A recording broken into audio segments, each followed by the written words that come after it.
Movies start with Robert McCall gets up early in order to head to HomeMart. McCall's obsessive-compulsive disorder requires him to track everything he does, even doing the dishes and getting ready for work. He is respected and admired by his coworkers, who are not aware of his history.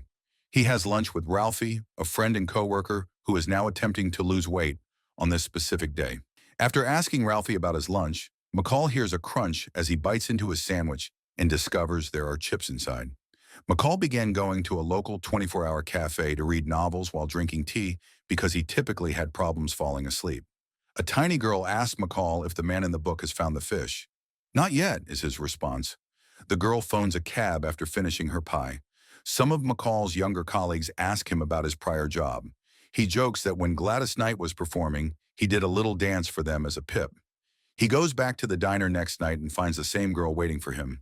She watches him while he reads a new book. Robert tells her the conclusion of the last one. While they are talking, a limousine pulls up across from the diner. She gets a call right away from her pimp, Slavy. He tells her that the man in the limousine is one of her clients. She tells her pimp that she doesn't want to work with this customer since she thinks him disgusting. Reluctantly, she goes outside and goes inside with him.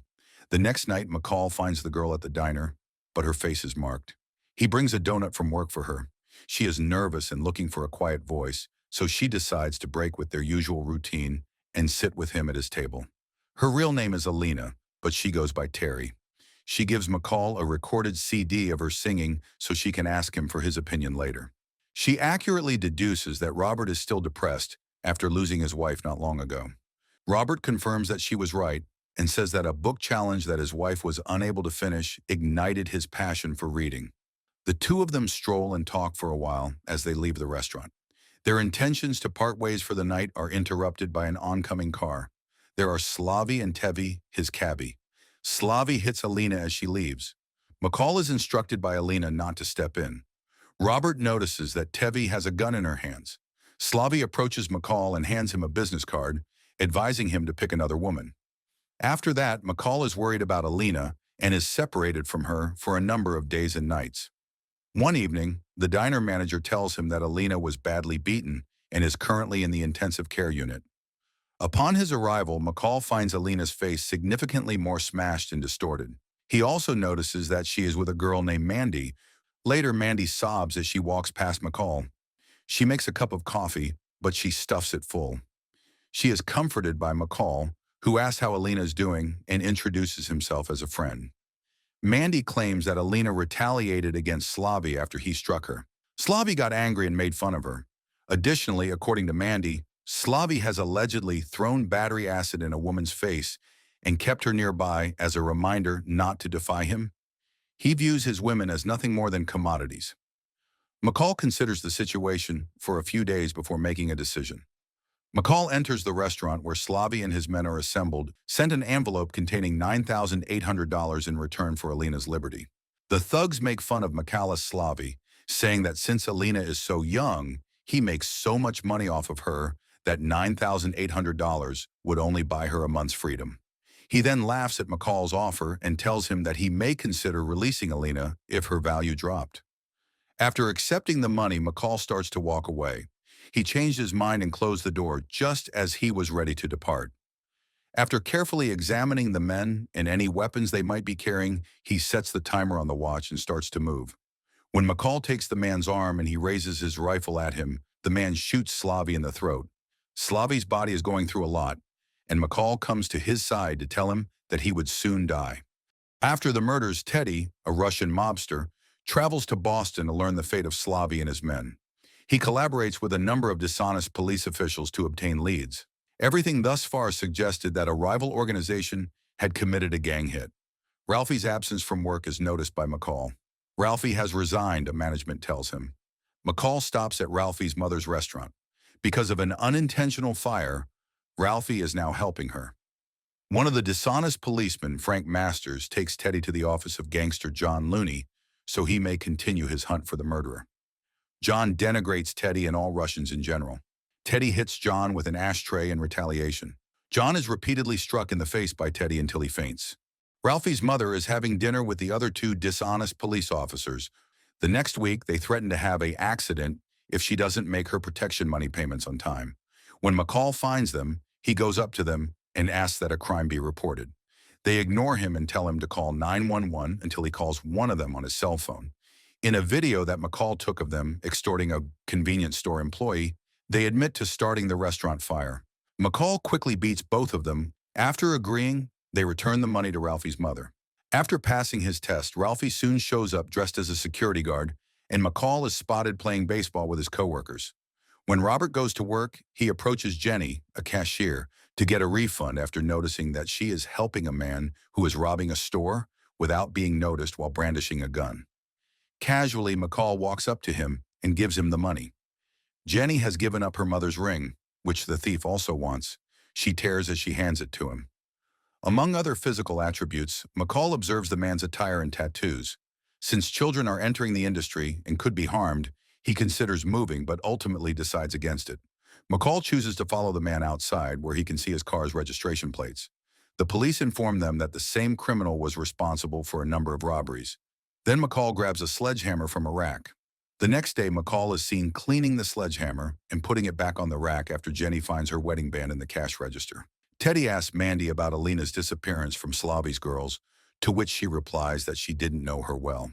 And she talks about a kind but enigmatic black man who also dropped by to inquire about Alina, but she never found out who he was. She lies to Teddy, who subsequently strangles her to death.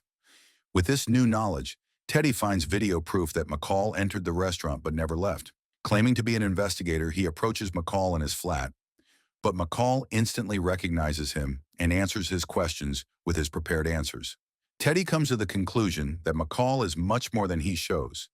Teddy learns more about McCall, but what they do know about him shows that he has a perfect record and no evidence that he was involved in Slavi's death. It seems to Teddy that all they know about McCall is not true. While another man walks into the diner where McCall is eating, he waits outside in a car with Frank and another man.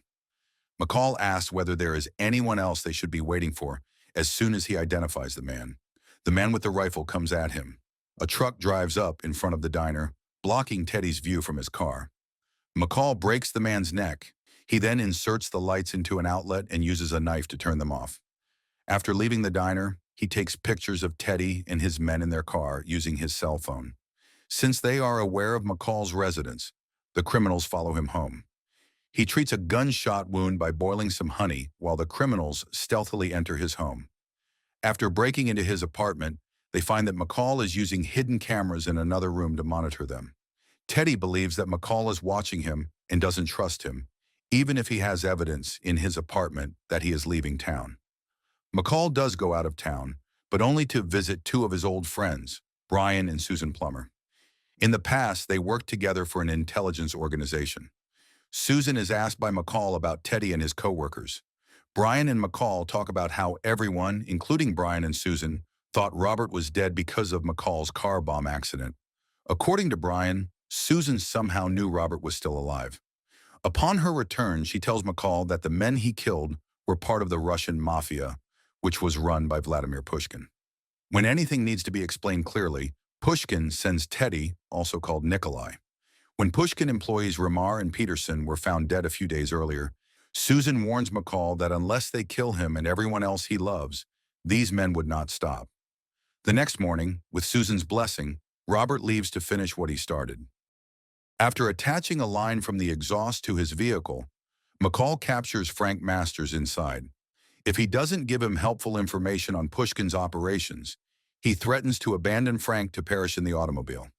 At last, Frank caves in and takes McCall to the Russians' warehouse, where they count and conceal massive pallets of cash that are clearly loaded with millions of dollars. The thugs are forced to surrender their firearms by McCall. To help the cops find them, he confines them in a room with all the money. He then uses Pushkin's money to discharge each employee and give them a parting bonus. After handcuffing Frank, he commands him to describe what transpired. Then, by giving him the information he is positive Frank has stashed away in case he ever needs to put pressure on Pushkin, he persuades Frank to act morally one last time. When the police arrive, they find the money and the criminals, and they arrest Frank. Shortly after, McCall tells Teddy that he won't be returning, sits down in front of him, and hands him the squad leader's bloody sunglasses. Teddy is given the opportunity to halt everything before he finishes the assignment and destroys the entire organization. And Robert reassures him that he is who he says he is. Teddy graciously declines the offer and tells Robert that he doesn't care. After implying that he isn't scared to continue, Robert stands up and leaves the table. Ralphie, Jenny, and other HomeMart employees are abducted by two of Teddy's men. The criminals wait for him to come while following his phone. Suddenly, music begins to play over the intercom. While attempting to identify the source, McCall shoots the thug who kidnaps Ralphie. McCall, who is speaking Russian, summons the second hostage taker away from the inmates and then murders him as well. Teddy and his second hired assistant visit HomeMart. They look for McCall and are gradually eliminated one by one as he moves stealthily through the darkened warehouse. He battles the biggest of the bad guys, getting hurt in the process, and then murders him. Ralphie sustains a leg wound while returning to help McCall. McCall attracts the last villain to the break room. When Ralphie turns on the electricity again after following instructions, the propane gas canisters in a microwave explode, destroying the break room.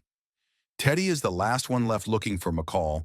Teddy finds Ralphie and prepares to shoot him when McCall comes out of concealment, brandishing a stud ram set gun, and shoots Teddy repeatedly till he comes up and kills him by shooting him in the throat.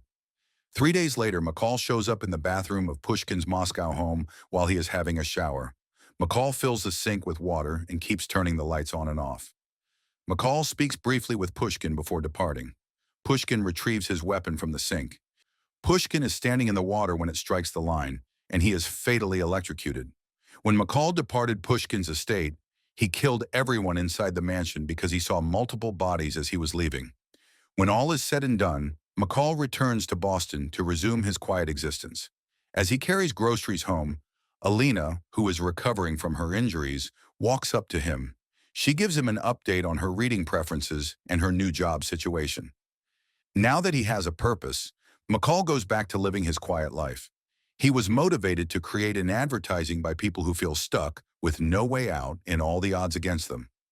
One night at the diner, he receives a note requesting help. All he says is, yes, and movie come to end here.